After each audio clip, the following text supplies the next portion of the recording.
So why don't we start out with you walking through what you do at Strides and what your role is and what your goals are for Strides over the next 6 months or so. Basically, my big focus is the client experience, right? So my ability to communicate, to be able to help understand and filter out, who's ready, who's not. Focus heavily on the sales side, I would say it, but it's almost more like a partnership type role where we focus on like, listen, is this a company we'd want to focus on moving forward with? Are they ready? And we kind of filter and help kind of bring in revenue. So I would say that my big focus is revenue in the next 6 months is like, listen, how do we build the right pipelines? How do we get in front of the right people? And how do we find kind of our next clients, things like that. And so that's what my goal is to be able to make sure that we have what we need in place to be able to continue on. Austin's job and what he's ideally should be doing is focusing on the project we're doing now. Mine should be the next project and then the project after that, I would say is what our big focus is. So so it's safe to say bringing revenue into you're a sales guy, but in everything that I know about you, you don't come across as the typical sales guy, right? Like the sell anything to anybody, kind of, catch a popsicle to a woman in white gloves kind of thing. Your sales approach is a lot different, I've noticed, and actually doesn't even really feel like sales at all. It just feels like consultation. How would you elaborate on that? What's your approach with Strides? Because I've seen you turn down more people than you bring on. Yeah, so I would say one of the big differences is helping people recognize they have problems or solving problems that they don't know that they have, right? And the big way that we do that is by building a really good relationship with them and really understanding where a person is at the moment, right? If I can understand where they're at and what their goals are, I can help avoid pitfalls. And that's a service that I can provide. Now, if they can avoid those themselves or they have avoided them, great. Like it's not in my position, or if they're not in the type of position that we can help solve those problems, we run into a lot of clients that aren't ready for development and they don't know that yet, right? Like I want to help them save $50,000 to $100,000 to make sure the product is valid or things like that. And so helping them know where they're at and having that communication and having that relationship to really kind of understand where they're going, I'd say makes a big difference. Is that the typical sales approach, or is it, isn't the typical approach, hey, if anybody has a pulse and they have $50,000, I want to talk to them and try to get them to spend their money with me, right? Yeah. And I've been in a lot of different types of sales worlds, but this one is different because if the client doesn't succeed, we don't succeed. And that's something that Austin helped me see early on is like, yeah, just because maybe they do have money, but like we want the client to succeed just as much for us and for them, which is really, really important because if we don't have, we could build an app that nobody ever heard of and guess what? Nobody cares. It doesn't make a big difference for us. But what we want to do is we want to build something exciting. One, Austin talks about the importance of keeping their developers motivated and excited. And if we're building a product that isn't to that point or doesn't fit our model, I feel like we're not going to get done as fast. We're not going to be able to promote it. It's really important to us that we believe in the founder is very, very important. And we believe in what the product idea is. There's a lot of ideas where Austin will be like, hey, how'd that meeting go? I was like, oh, it's an app to do this. And he'd be like, that sounds boring. And it really comes down to making sure that we are building something together as a company. We want to be an extension of this founder. We don't want to be just their builders or their architects or their designers. Like we want to be part of this journey is really important for us. Gotcha. What did you do prior to Strides? So I've been in tech sales. I've been in the tech world. I worked for a couple larger tech companies. I worked for a company called Divvy. It's a expense management platform where people can manage their finances. And then I worked for a company called Canopy, which was a tax resolution project management type software. So I've worked in the SaaS world previous to Strides.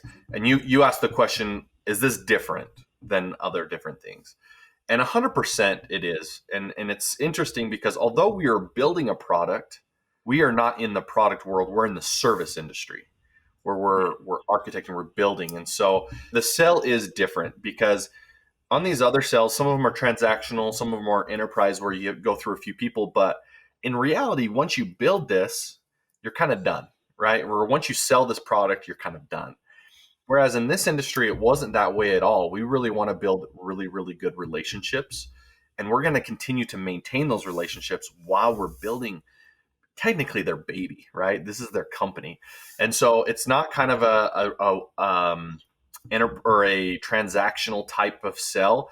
This is more of a building and legit building a partnership with this company. And I'd say that's the biggest difference is where, hey, you have this need for this product. Awesome. If you want to grab your credit card real quick, we'll go ahead and get things started.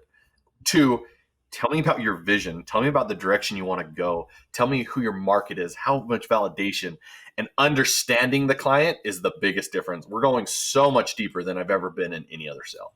And was in your prior role, was Divvy more like that? Like, hey, you ready to go? Let's get your bank account info. Let's get started. Or was it? Believe it or not, yeah. Like, honestly, I dealt with a lot of entrepreneurs who were to the point where they wanted to control spending. The product was free. It didn't cost anything. It was basically a credit card that helps control the spend. And so a lot of times people would just be like, hey, how does this product work?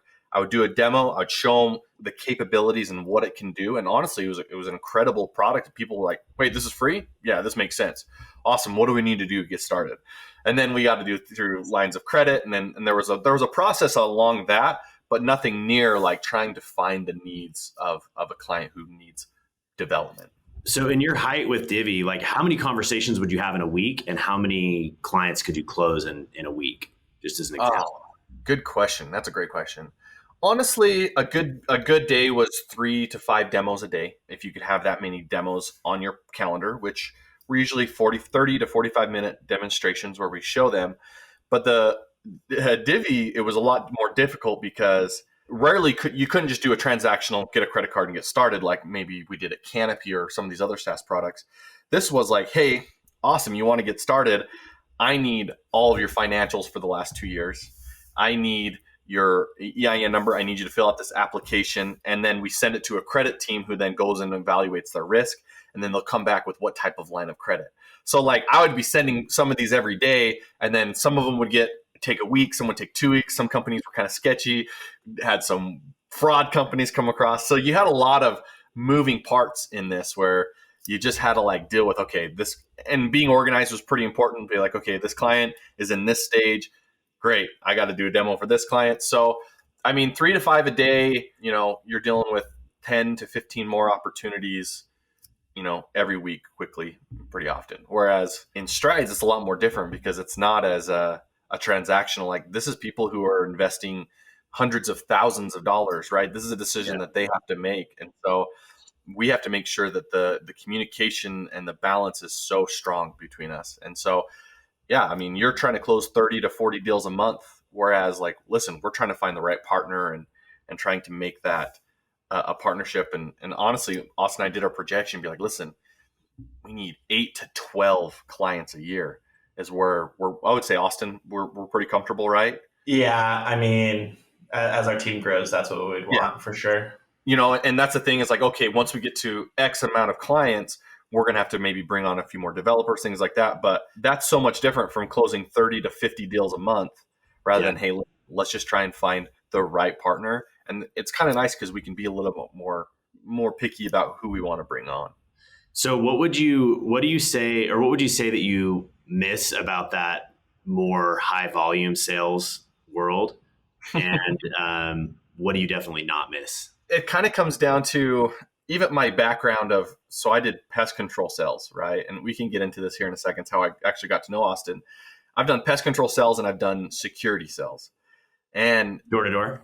Door to door. Yep, I've done both. And the thing about pest control is you close 1 to 2 deals a day, but you have to close 2 to 3 deals to make up for one security deal, right? So I liked pest control because I was seeing success more often. And I would say one of the hardest parts about Strides is I'm not seeing 3 or 4 yeses a day, right? Where you feel like you're doing a good job. And it's mostly just a mindset change, right? We're an industry difference. Whereas it's easy when you're feeling like you're seeing success, you can get a rhythm, you can get into momentum, and you can continue that on and ride that high. I'd say that's one of the most difficult things is like, listen, I'm not closing 3 deals a day, right? I'm not doing that. Like literally I'll have 1 to 2 conversations a week with people who are in that position.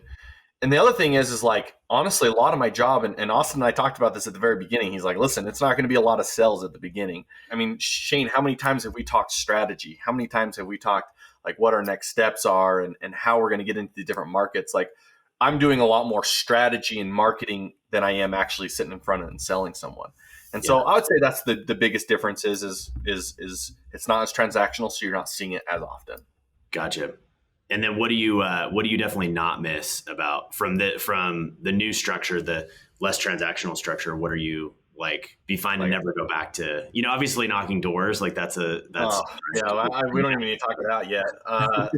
So one of the really difficult things about being in the sales world, and it's more transactional like that, is you just sprint, right? And you sprint really hard for about 3 weeks, and you're just trying to find. And finally, let's say you hit quota on the last day of the month, it just resets, and now you just got to do it again. You're just like, holy cow!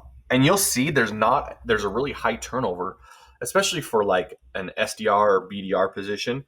Those guys can only last 6 months. And if they're not promoted within that time, they're burned out because it's just a sprint. And you say, okay, perfect. I hit quota. And sometimes you'll hit quota early, and that's really great. But like you'll hit quota on the last day of the month. And then the next day you wake up and you're like, shit, I got to do this again. Like, here we go. Like, let's saddle up. Like I can't take a week off. Like, I don't miss that. I love the fact that I can have conversations. I don't feel rushed or pushed into making people want to use us, right? Like I can sit back and I can have a conversation. I can talk with the client. I can talk with these founders, see where they're at and where we can get them and see if that's going to be a good fit. That's awesome. So for the rest of the discussion, I'd love to break it up into going through your story and then based on your insights, how you would recommend setting up a sales structure within a company or within a SaaS platform or something like that. Yeah. So when it comes to you, start me off at your childhood or teen years, or like, any moments in your, let's say pre-college that were revealing into what you wanted to go after and that tied back to what you're doing now.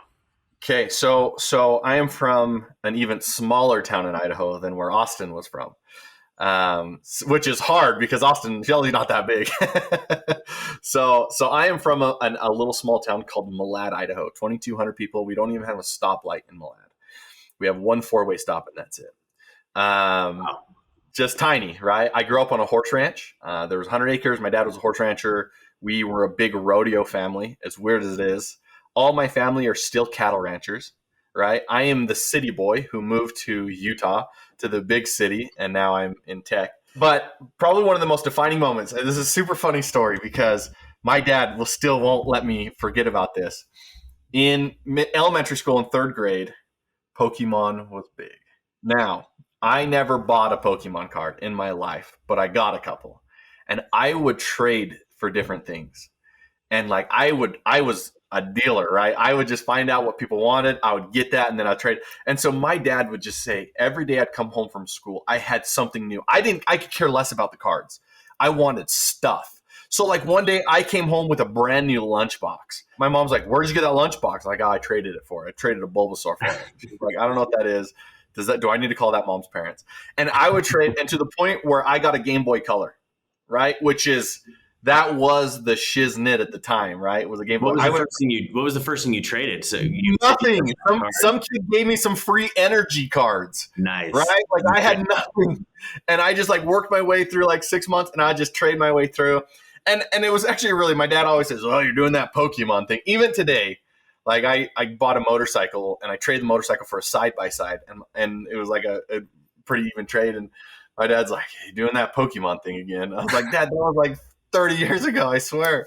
So that was something that was really interesting about me is I would just like find out what people wanted and I could build value in something by doing something else, by getting something else. And I love the will and deal. I love that sales high.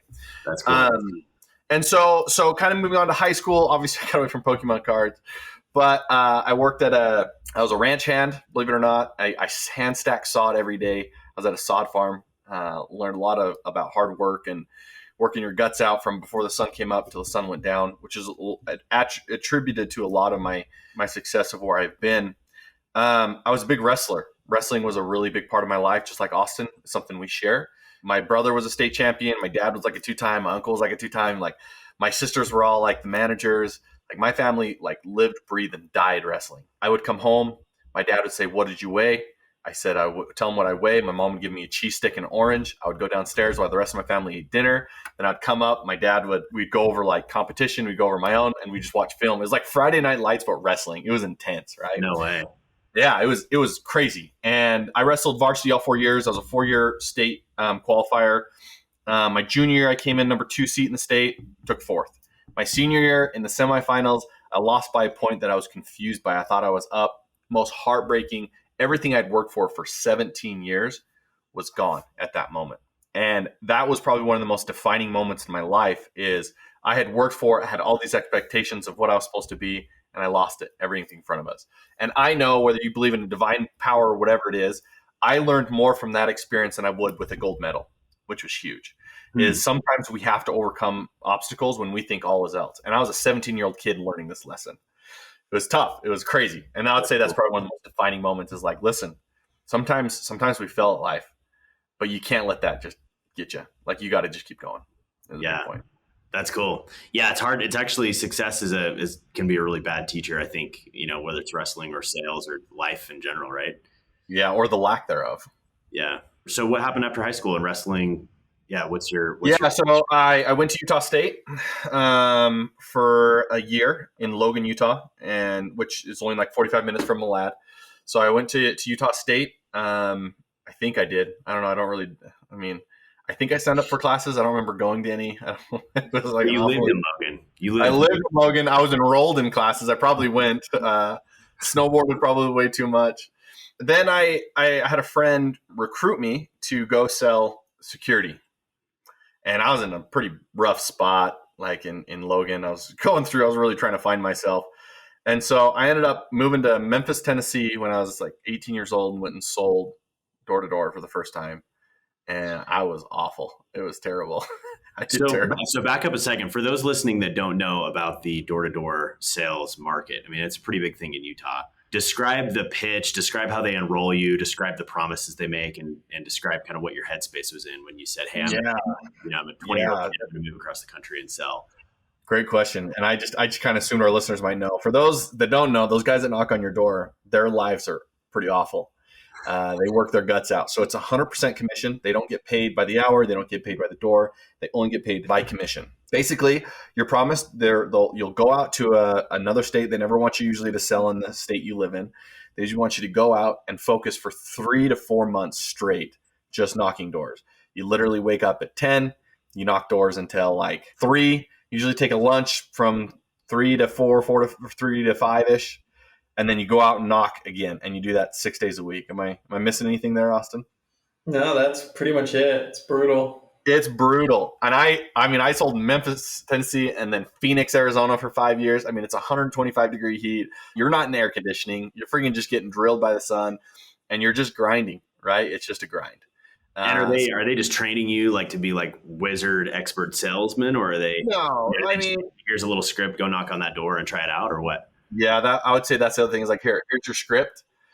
Good luck, right? And even pest control, you knock on the door and be like, listen, hey, we have some trucks coming through the neighborhood.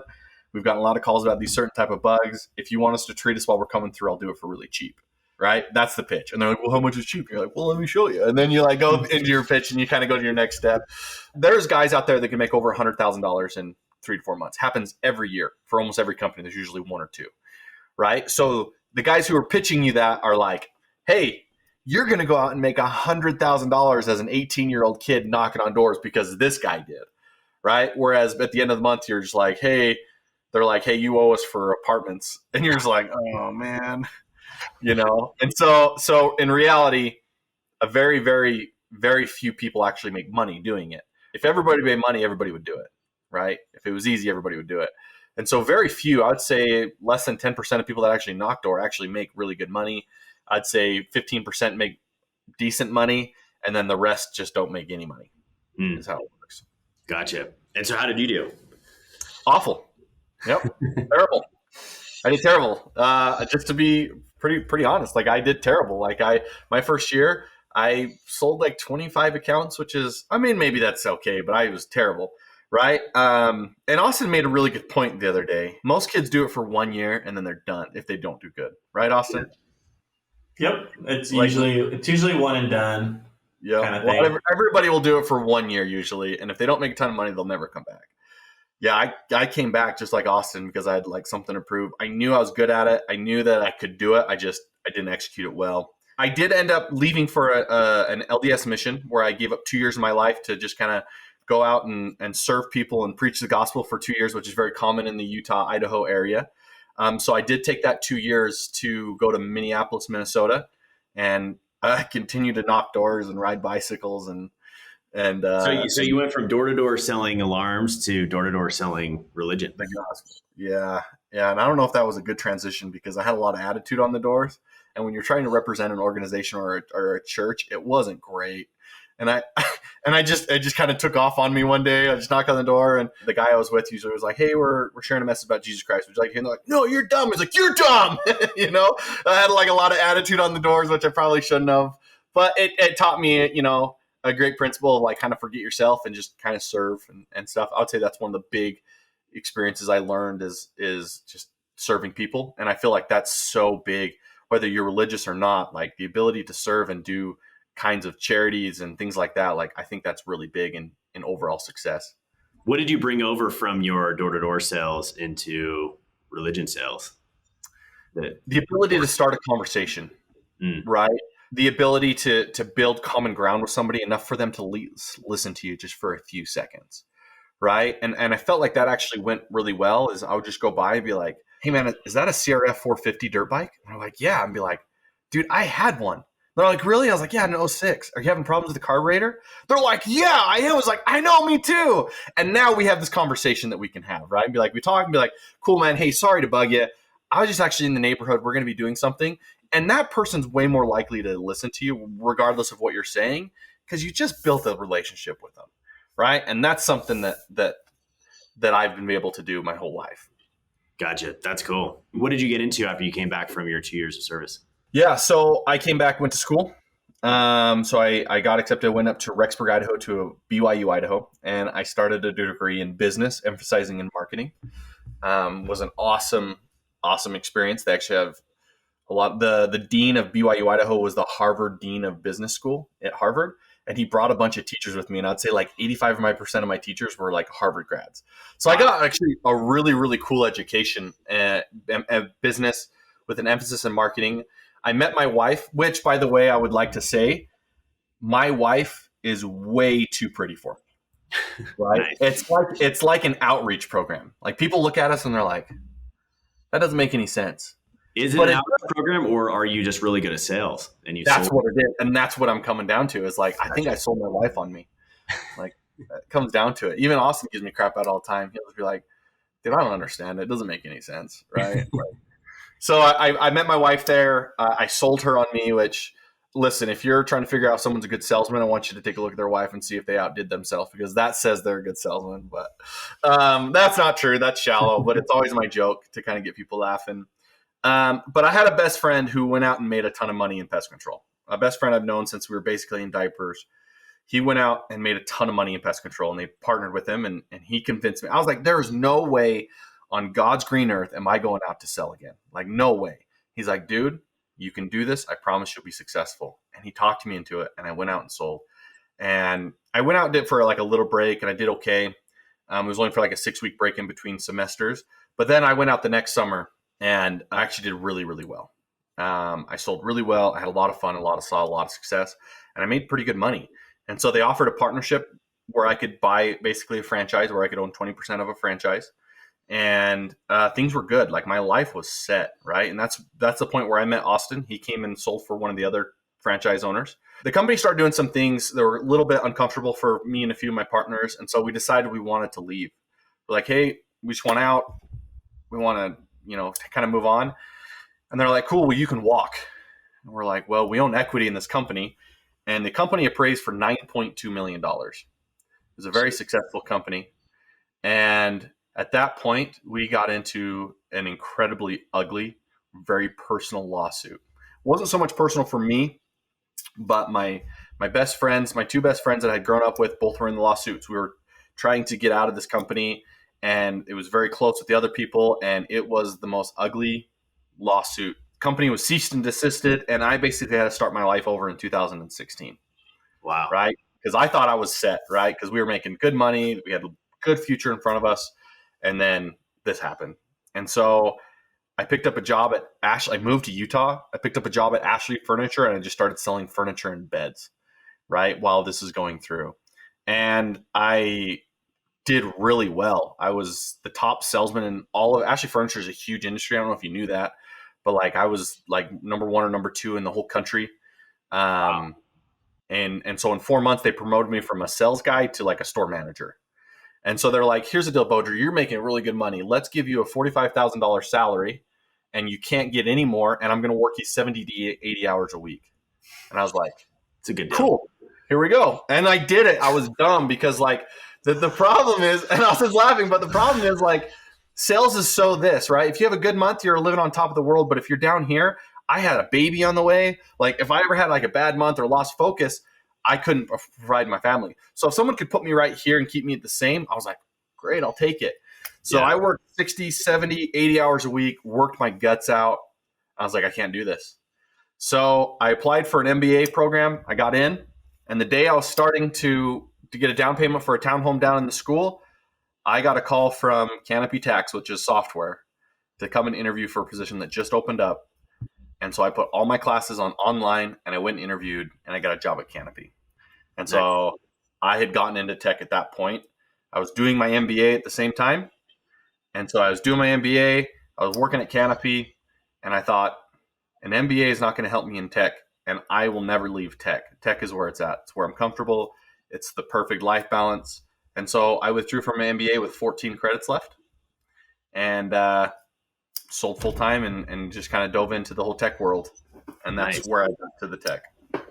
So what did you learn at, what was your approach at Canopy? How did you roll over what you'd learned in sales and relationship building and, ability to make fast friends and solve problems? How did you roll that into Canopy? And then also, what was it about tech that made you say, hey, I don't ever want to leave this? This is what I want to do. Tech is actually pretty hard to get into.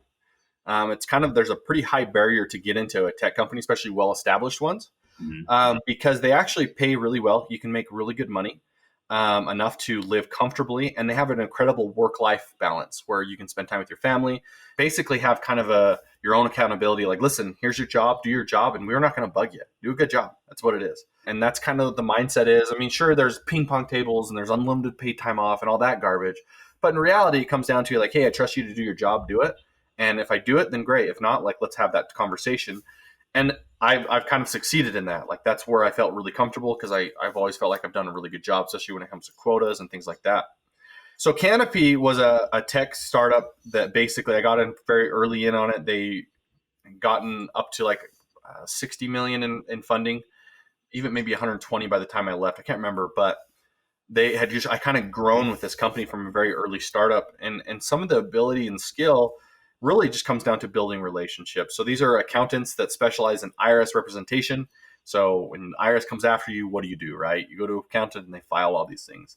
And it's a very cumbersome process. And I found that if I could have someone tell me what their process was and just listen to them and help understand like what they do every day when they do this process, I then will do a much better job at showing them how I can make their process better. Right?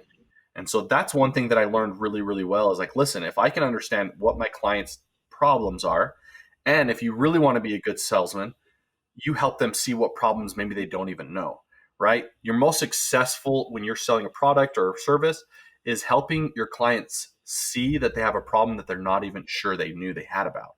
And once they see that there's a problem and that now they'll listen to a better way. And so I would listen to understand what their process was and how they did it. And I would ask questions and I would write down their answers on how it was. And I'd say, cool. And instead of me jumping right in and saying, cool, I have a problem for that, I'd say, cool, what else? Tell me what else. And they would tell me all these processes and I'd have them down and like, perfect. This is awesome. You're amazing what you've done. Let me show you why it can be a little bit different. I said, hey, so when you do this, you do this process, correct? And they say, yes. I'd be like, cool. Let me show you how we do with this. I show them 3 clicks and they just go, wow, that's way easier. Yeah, awesome. Let's keep going. You said you do this process. And the reason why you can see so much success is because if you listen to the people who could use your product, your business, your service, listen to what they have to say. That is the biggest thing. and then help them understand that there could be a problem, or if I could save you so much time, would that help? Yes, let me show you how. Guess what? They're going to listen to you. And that's like a huge a piece of advice I'd give to any person that's out there like, how do I sell this product? Well, find a need for it first and talk to those people. And why is that a need? Interesting. Yeah. I think that's actually kind of a good segue into advice for founders and people that are starting a company, because I think so many people, I talk to a lot of people and they think, oh, I'm the idea person, or I'm the product guy, or I'm the process guy, but I'm not the salesperson. I need to hire somebody that can go out and talk to people. I guess the first question is, how would you recommend a founder of a new company to approach sales? Is it something they should be afraid of? Is it something that they could change their mindset on? Or what advice could you give a founder to make them more comfortable with the selling process? Great question. Sales is always like a car dealership. Everybody has kind of this bad partner, like, what is sales? And sales guys like this, the slick back guy's like, hey, how are you? You're trusting me to buy your first car. Sales really isn't that, especially when you have a product. Sales is listening, right? And I'm going to say there's two things. Number one, you can have a really, really crappy product, but a really, really good sales process and still be somewhat successful. We see that all the time, right? But it's a lot harder, and the long term, it's going to be more difficult. On the other hand, you can have a really, really good product market fit and still be successful. But if you don't have some way to get out there and get it in front of people, you're not going to be successful. I don't care if it's the best tool in the world. If nobody knows about it, you'll never sell it, right? Mm-hmm. So what it comes down to is just making sure you get in front of the right people. So when it comes down to selling a product, it's kind of funny because like I worked with a lot of tech guys and they always look at us like, oh, sales guys, dude, bro, what's up? Be like, dude, bro, what's up, right? Reality, it's not that. It's basically just asking the right questions and listening. Sales guys are notorious for maybe not listening and jumping into it. To be a good sales guy, listen to those who are going to use your product, your app, your service, and understand them. And it comes down to our validation question, right? Understanding them, let them kind of build. There's a great book called The Lean Startup, right? Get your product out way before too early and let the people who are going to use it actually mold it, right? And that makes sales significantly easier. If you have a crappy product that you think is awesome, you might be able to sell it, right? But your job will be significantly easier if you build a product that everybody loves, and then it makes your sales. You don't have to be a sales guy. You just have to be an information guy. This is what it really comes down to. That's a cool distinction, because I think being that sales guy is part of the fear that maybe founders have, right? Like, I don't want to be so slick about my product, but I don't want to con people, right? I don't want to like take advantage of people. Like, no, that's not what true sales is. Like, that's a crappy salesman doing a crappy job. What you're talking about reminds me of something that Jay Abraham talked about, who's kind of a sales guru. And he said, if you really believe in your product, you're morally obligated to not oversell it and not undersell it, right? So how do you transition from, or did you ever have an issue transitioning from the listening and the solving their problem and helping somebody out into the part where you have to ask for money, right? I think a lot of people get held up there. Did you have to overcome any of that? And was it hard for you at first to say, okay, great, I'm glad this solution can help you. Here's how you give us money. Here's how you get started. Was that a barrier for you at all at first? In a way, and it's a barrier for a lot of people, but not specifically for me, because if you spend more time listening to your customer, understanding what their problems are, helping them see new problems and solving those problems, the close should not be hard, right? Because it just makes sense, right? So Shane, or Austin, if I put a product in front of you and I just pitch you on and be like, this is it, then I got to do a hard close, and closing is uncomfortable, right? People are like, it's just an uncomfortable, for some people. Austin, it's not. But when it comes down to closing, can be uncomfortable for people. And that's the part that people are really uncomfortable with, is like, okay, cool. Can I have your money now? I don't know. Right. Whereas mine is like, listen, by the end of this, they should be like, wow, this is an incredible product or service. How do I get started? How hard is that close? That's way easier. Right. So the more time you spend, it's called discovery, right? The big D. So the more time you can do discovery or learning or understanding your client and understanding their situation, and they know that you listened and heard them and that you provided a solution that makes sense for them, at the end, the close should not be hard. It should be more like, perfect. What do I need to do to get started? And even at the end, I'll be like, honestly, other than price, is there any reason why you wouldn't want to use this product? Or I'll even ask a better question. Hey, if this product was 100% free, would you use it? And they'd be like, yeah. Why? And they'd be like, well, because it's going to save me all this time. And they're selling themselves, right? And then at that point, it'd be like, awesome. Unfortunately, it's not free, but it's close. Let me show you. And then we'll get into that conversation, right? And then that's another battle in on itself. But like I always say, hey, if this product was free, would you use it? Yeah, I would. How come? Well, because it would save me time here, same time here, same time here. Like, yeah, it saves you a lot of time, right? How much is your time worth? I'm worth about this. Cool. Now we can put a monetary value on this. I'm way under that price, you know? So in the discovery process, you're not only discovering their needs and their wants and what they need, but you're helping them discover the problems that they have and how your service is the solution. I would say that's the biggest part of it, Shane, is and I call it creating problems or helping them recognize problems. Because like sometimes people think their process is great. Like people thought that the horse and buggy was the future, right? But like unless people know that there's a better way, they're never going to move from their way. And so helping them recognize and see how there's a better way is the biggest part. Now, you've talked about how Strides is different in the sense that your setup is a lot, or the sales structure is a lot more consultative. It's lower volume, higher relationship, not as transactional. Let's say that you had a client that came on and they have a $99 a month service to help on some specific thing, and they're trying to get as many people into that service as possible. How would you typically come in and structure a sales, or how would you advise a founder on structuring a sales engine and a sales system in their company? I recommend going out and finding what has someone else done in a similar industry, maybe a different product, but similar price point, and asking, right? How have you guys set this up? How are you guys organizing? What tools are you using? There's a lot of tools that make life a lot easier. There's CRMs that you can go out and use to help keep things organized. If it's a high transactional sell where you're getting 300-400 leads a day, like, yeah, you're going to have a different sales process than those who are only receiving one a week, you know? And it's funny. I was talking to an entrepreneur who was pitching me an idea years ago, and it was an idea. And he says, learn from the arrows in the backs of pioneers past, right? So see who's been down this pioneer, who has been down this, and see where they died, where the arrows are in their backs, and learn from it and see if you can avoid that path. Find out who has blazed this path before or something similar, see how they set it up, and then see how you can be more efficient is probably my biggest advice for that. Is like, listen, don't try and reinvent the wheel. Learn what those have done in the past and try and go from there. That's cool.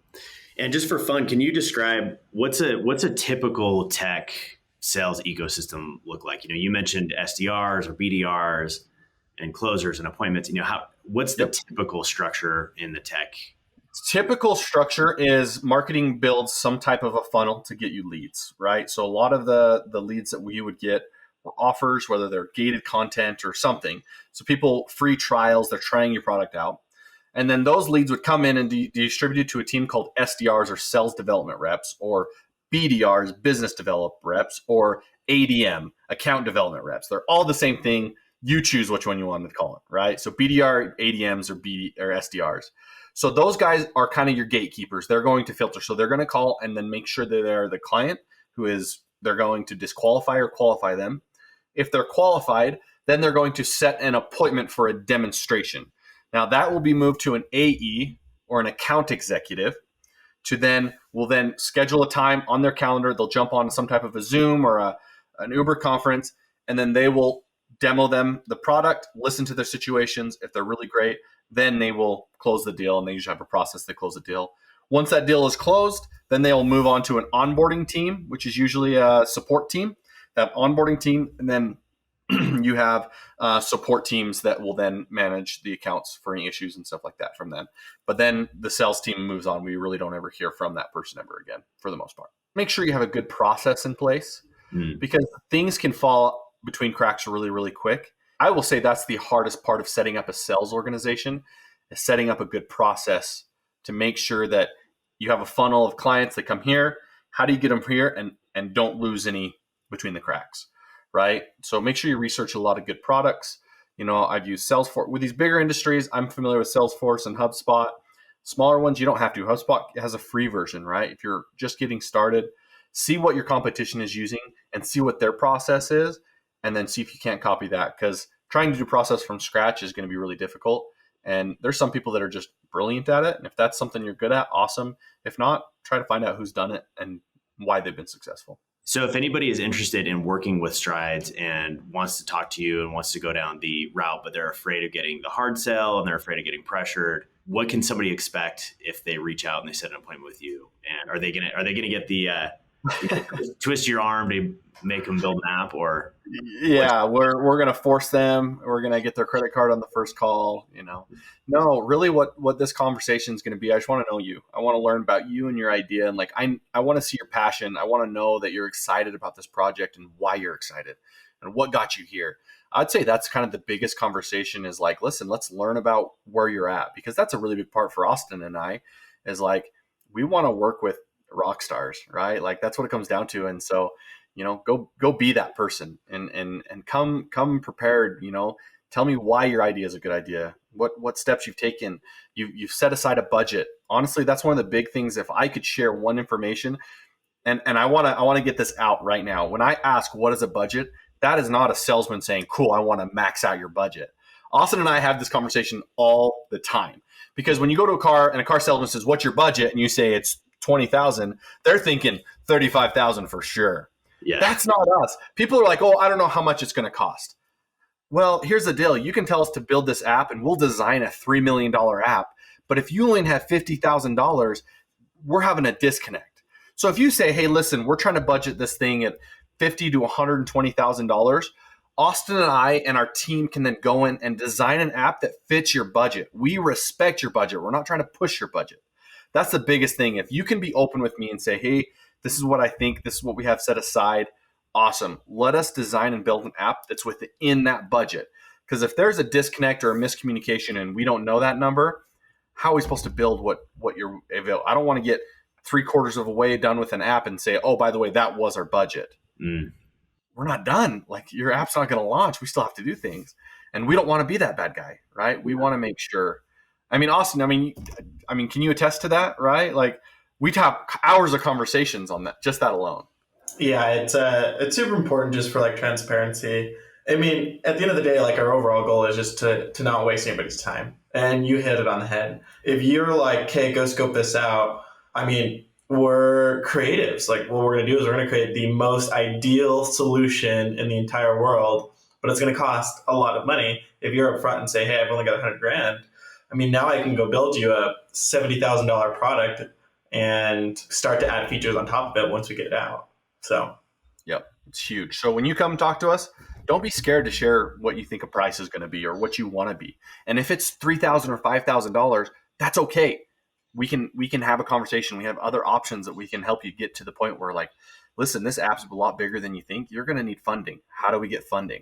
Awesome. I can help with that. Let's talk about it. That's awesome. Yeah, that's a very different approach than, hey, here's our rate. Here's our form to get started, and here's the, an invoice for your first month. That's cool. Yeah. So, Bowdrie, if there's one piece of advice you could give to a founder or somebody listening to this podcast wanting to build their company, what would it be? Yeah.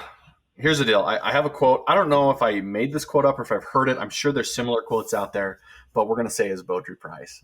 But my quote is, extraordinary people are just normal people that do extraordinary things. Okay? So be extraordinary. Go, and it's if you think about all the most famous people in the world, I love reading like books about inspired. Like, I just finished David Goggins' books. That dude's crazy, right? Yeah. No, David Goggins isn't just crazy. He's not an extraordinary person. David Goggins is a normal person that does extraordinary things. So it's all about your inputs.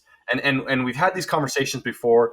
You're starting this business, go in and do it. And don't just like be a normal person. Do extraordinary things, right? The possible is only achieved by those who attempted the impossible. I didn't make up that quote, but that is a famous quote of like, listen, go out and get it and do things that other people are not doing.